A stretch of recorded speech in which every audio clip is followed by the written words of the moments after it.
Sa iba pang balita, inilunsad ngayon ng PhilHealth ang nationwide simultaneous run sa lungsod ng Baguio. Narito ang report namin kasama si Jonathan Llanes ng PTV Baguio.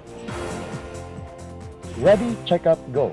Ito ngayon ang tema ng ikalawang pagdaraos ng pambansang PhilHealth Run sa ika-15 ng Pebrero ng susunod na taon sa 13 rehiyon sa bansa.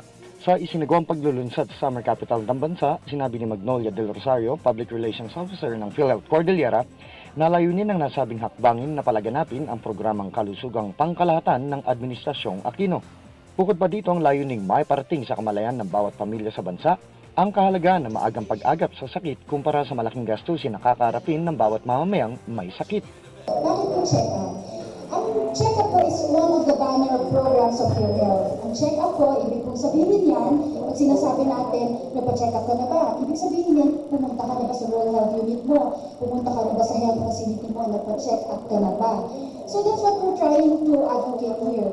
Aside from our members joining the run, making themselves fit, gusto rin po natin i-advocate sa kanila na may programa ang PhilHealth na tinatawag natin check-up o tamang serbisyong kalusugan para sa pamilya.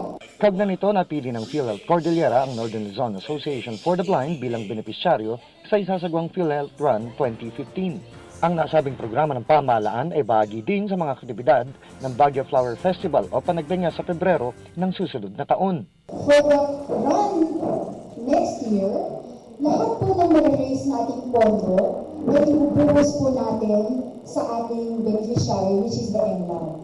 So, okay. At ang DSWD po ay may polisiya na kailangan nating sundin. Out of the entire, from the registration and from the sponsorship na ma-raise po natin, 85% ay dapat mapunta sa ating beneficiary and 50% ay pwedeng gamitin para sa pagpapa-operationalize itong ating takbo.